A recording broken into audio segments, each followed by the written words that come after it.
हमने पिछली वीडियो में बात किया वही बात हम यहाँ पे फिर से करेंगे। चित्त किस चीज के प्रति व्याकुल है, ये क्या हासिल करना चाह रहा है और क्यों उसकी एंजाइटी, क्यों वो अनईजी है, या उसका वर्ल्ड ओपिनियन क्या है। तो इस तरह से जो एक ही दृश्य, एक ही व्यू के अलग अलग नैरेटिव हो जाते हैं, तो वो कैसे हो जाते हैं। एक जिज्ञासु किसी गुरु के पास जाता है तो उसको बोलता है कि मुझे वो मंत्र दो जिसको जानकर मैं, जो रहस्य है दुनिया में और जिसको जानकर मैं इस दुनिया से पार हो जाऊं। सकते हैं कि जो जात है वो है the way you arrived at this earth. तो वो तो सबका एक है ना, प्रिसेंटा से ही पैदा हुए हम सब लोग।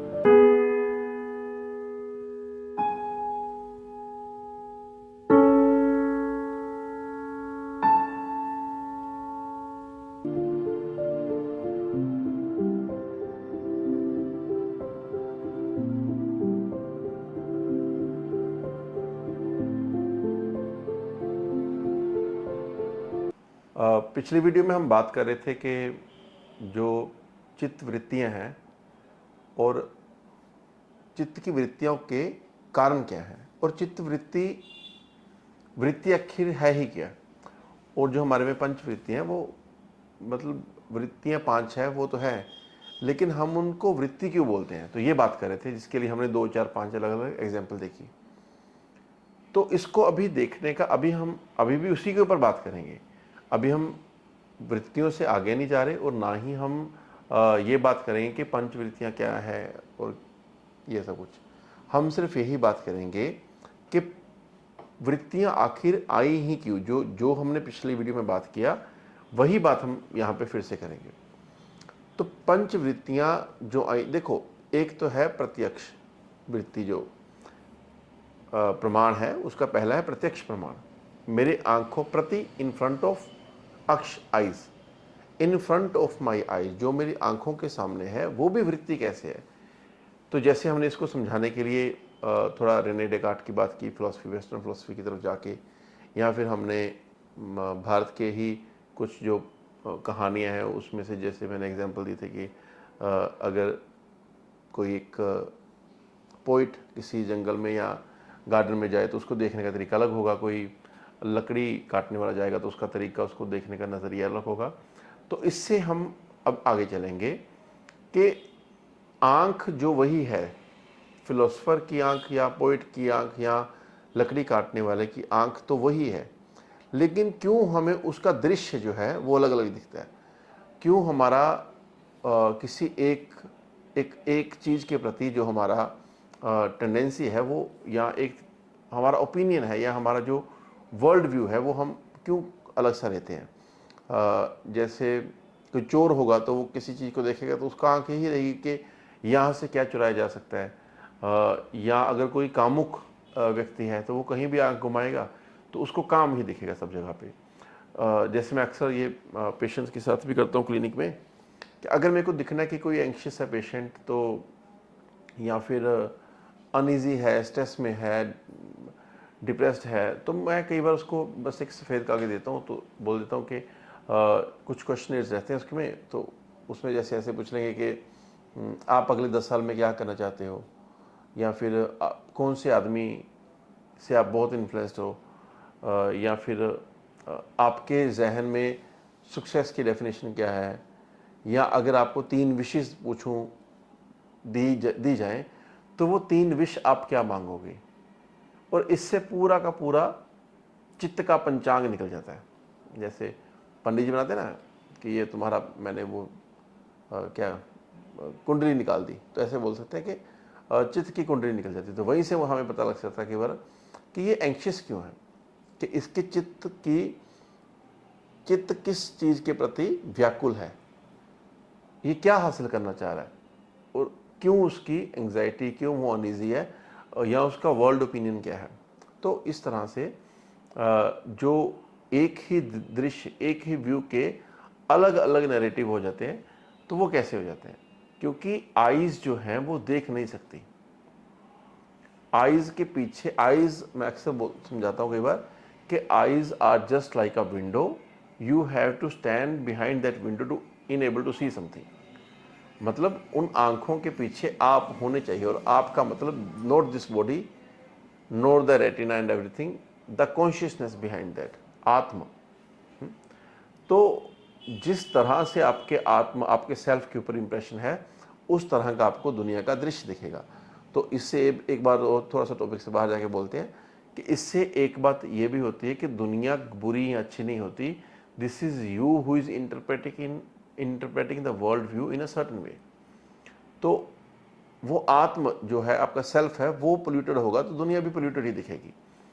तो इसलिए जो है वो चित्त जो है उसको बोला है कि इसकी जो पंच वृत्तियाँ हैं, वृत्तियाँ सुख कर भी हो सकती हैं, दुख कर भी हो सकती हैं। लेकिन अगर आप योग के रास्ते में हो तो आपको चित्त को सुख कर, चित्त की वृत्तियाँ को सुख कर भी नहीं कन्वर्ट करना, और दुख कर तो कन्वर्ट करना ही नहीं है।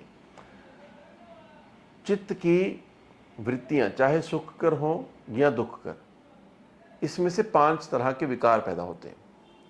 आपको क्यों चित्त की वृत्तियों को क्रॉस करना है, उसका रीज़न दे रहा हूँ कि इससे 5 प्रकार के विकार पैदा होते हैं। कुछ एक्सप्लेनेशन करने वाले इसको ऐसे बोलते हैं कि जो चित्त है, जो उसकी पंच वृत्तियाँ हैं, वो सुख कर भी हो सकती हैं और दुख कर भी हो सकती हैं। और जो चित्त की वृत्तियाँ दुख कर हैं, दुख कर तब होगी, या जब अगर वो दुख कर हो जाएंगी तो उसमें से पंच क्लेश उत्पन्न होंगे। ये अच्छा नहीं है डेफिनेशंस का, क्योंकि चित्त की वृत्तियां अगर वो सुख कर भी हों या दुख कर भी हों, पंच क्लेश उत्पन्न होंगे ही होंगे। इसलिए योगी वही है जो इन वृत्तियों से आगे निकल जाए। फॉर एग्जाम्पल, ये वर्ल्ड के बारे में मैं देख के बोलूं कि बहुत खूबसूरत है, अच्छी बात है, इसके बारे में खूबसूरत व्यू रखना चाहिए, या ये बोलूं कि वर्ल्ड बुरा है। जब मैंने बोला कि ये वर्ल्ड बहुत खूबसूरत है तो मेरी चित्त की जो वृत्तियां हैं वो सुख कर हैं, मुझे अच्छा लगेगा क्योंकि वर्ल्ड ब्यूटीफुल है, उस ब्यूटीफुल वर्ल्ड में मैं रह रहा हूँ। तो अगर मैं बोलूँगा कि चित्त की जो वृत्तियां हैं वो मैं उसको दुख कर बना लूँ, तो मैं बोलूँगा कि वर्ल्ड जो है वो ख़राब जगह है। तो दोनों ही सूरतों में, चाहे मैं बोलूँ वर्ल्ड को अच्छा, खूबसूरत, चाहे मैं बोलूँ इसको बुरा, दोनों ही चीज़ में मैं वर्ल्ड को पहचान नहीं पा रहा जैसा वो है। खूबसूरत कर देना मेरी अपनी ब्यूटी है, जो कि सुख कर है, लेकिन इससे एक चीज़ पैदा होगी, उसको बोलते हैं राग, जो कि एक पंच क्लेश में से एक क्लेश है, अटैचमेंट। तो फिर जब मृत्यु होगी तो मुझे बुरा लगेगा ना, क्योंकि मृत्यु में सबको छोड़ के जाना पड़ेगा। तो पतंजलि आपको, मैं इसलिए इसको करेक्ट करने की कोशिश कर रहा हूँ कि मैक्सिमम जो मैंने लोगों से सुना है, या फिर कोई इसके ऊपर व्याख्यान करता है, तो वो ऐसे ही बोलता है कि चित्त की वृत्तियों को जब आप दुख कर करते तो उसमें से पंच क्लेश उत्पन्न हो गए। ये बिना समझे उन्होंने स्टेटमेंट दी है कि दुख कर से ही क्लेश निकलेंगे, सुख कर से भी क्लेश निकल जाएंगे। क्योंकि पहली वृत्ति क्या है? अविद्या। हम इन वृत्तियों के ऊपर अलग से बात करेंगे, लेकिन वैसे अविद्या, अविद्या में होता कि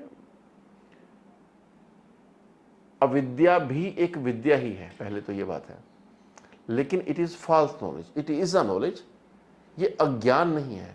it is not the absence of विद्या, इट इज अ विद्या बट विच इज इनकम्प्लीट। और मैं अक्सर बोलता हूँ कि incomplete knowledge is not a incomplete knowledge, it is a new story in itself. ये अपने आप में एक नई राम कहानी है। ये आधी अधूरी, ऐसा नहीं कि आपने ट्रुथ को आधा जान लिया। अगर ट्रुथ आपके पास आधा है तो वो ट्रुथ ही नहीं है, वो लाई हो जाता है। बड़ी ध्यान से समझने वाली चीज़ है कि मैंने एक सिनेरियो देखा, कोई चोरी का इंसिडेंट देखा, तो मैंने उस चोरी के इंसिडेंट में से डेलिबरेटली कुछ आधी आधी चीज़ें उड़ा दी कि मेरे को भूल गई। तो अब मैं जब उसको आगे नरेट करूँगा तो I am not narrating a fragment of truth, I am narrating a लाई।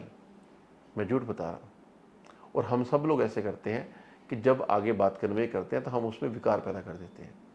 इसलिए जो वृत्तियां हैं, चाहे वो सुख कर हो जाए या दुख कर हो, चाहे मैंने वर्ल्ड व्यू अच्छा रखा चाहे बुरा रखा, उसमें से पंच क्लेश पैदा होते ही होते हैं। इसलिए मैंने पहले भी 2-3 एपिसोड पीछे भी बोला था कि योगी वही है जो, हाँ, अगर आप चित्त की वृत्तियों को खूबसूरत कर लो तो आपका दुनिया में जितनी देर हो आप वो खूबसूरत रह लोगे, आप अच्छे से रह लोगे। लेकिन you cannot cheat the death और you cannot reach the ultimate goal of yoga. तो आप दुनिया खूबसूरत तरीके से जी लोगे, जो कि एक अच्छी बात है, लेकिन आप मौत के रहस्य को समझ नहीं सकते।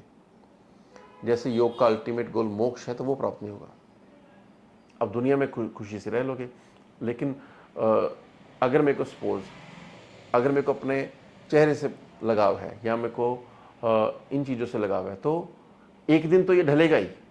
जिस दिन ढलेगा तो क्योंकि मेरे को अपना चेहरा खूबसूरत लगता है या अच्छा लगता होगा, या मेरे को किसी का चेहरा बहुत अच्छा लगता है, कोई खूबसूरत लगता है, तो अगर मैं उसके साथ उसी कारण से अटैच हूँ, तो जिस दिन वो चेहरा ढलेगा तो मेरे में जो राग था उसके चेहरे के प्रति, अब वो द्वेष में पैदा हो जाएगा।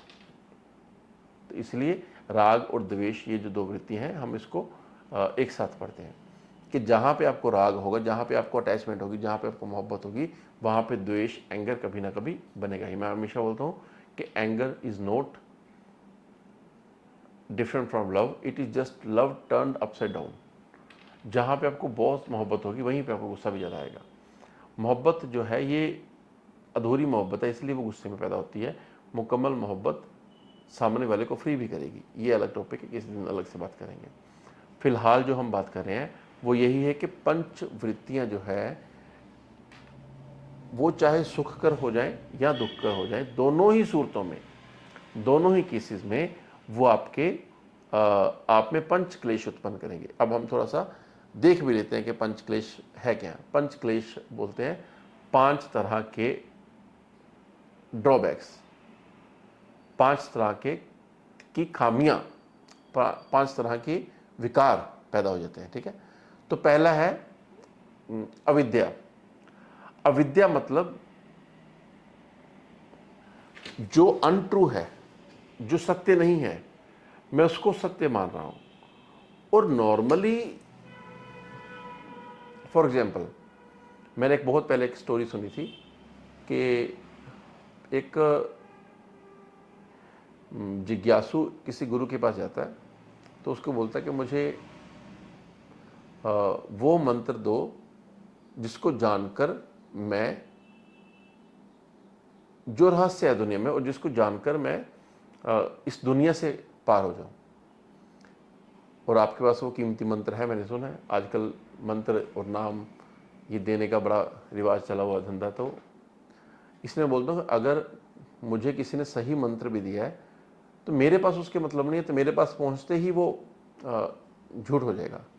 लेकिन मैं उसको मानता रहूँगा, गुरुजी ने दिया, गुरुजी ने दिया, तो मैं उसको रिपीट करता रहूँगा। तो ये गड़बड़ है।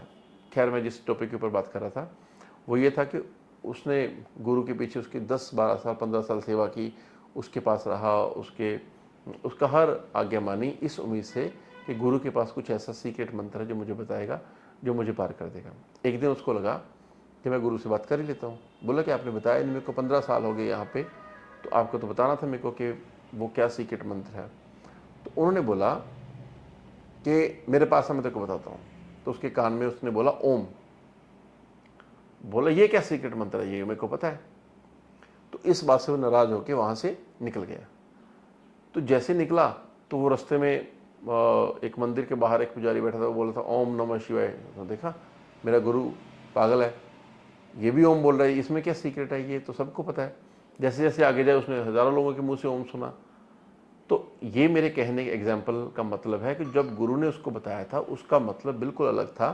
वो उसको ये बताना चाह रहा था कि ओम एक शब्द है, लेकिन इस शब्द का सही जायका, सही एसेंस जो है वो ओम शब्द में नहीं आ सकता, लेकिन आपको ओम एक रास्ता है जिसके थ्रू आप पहुंचोगे वहां तक। तो आप रास्ते के साथ लपेट के बैठे हो तो आप वहां नहीं पहुंचोगे। तो कई बार आप्त वचन जो संतों ने कहे हैं, जो आयुर्वेद में लिखा है, जो वेद में लिखा है, तो वो आप्त वचन है, वहां पे जब लिखा है वो ट्रुथ ही है। लेकिन वो आप्त वचन जब आपके पास पहुंचेंगे तो वो आपके अज्ञान, अविद्या के कारण वो आपके पास पहुंच के विकार हो जाएगा। तो इसीलिए जो पतंजलि है, उन्होंने क्या बोला है कि आप्त वचन भी एक वृत्ति है। ये भी एक टेंडेंसी है। तो दिस इज द आइडिया कि जो पंच क्लेश है उसमें से पहला क्या मैंने बोला, अविद्या। अविद्या मतलब होता है अज्ञान। दूसरा जो पंच क्लेश है वो है अस्मिता। अस्मिता मतलब अहंकार, प्राउड, कि मैं कोई साधारण आदमी नहीं हूं, मैं बहुत स्पेशल हूं। तो ये तब भी बनेगा जब आप अपनी पंचवृत्तियों को या सुख कर कन्वर्ट करोगे या दुख कर कन्वर्ट करोगे।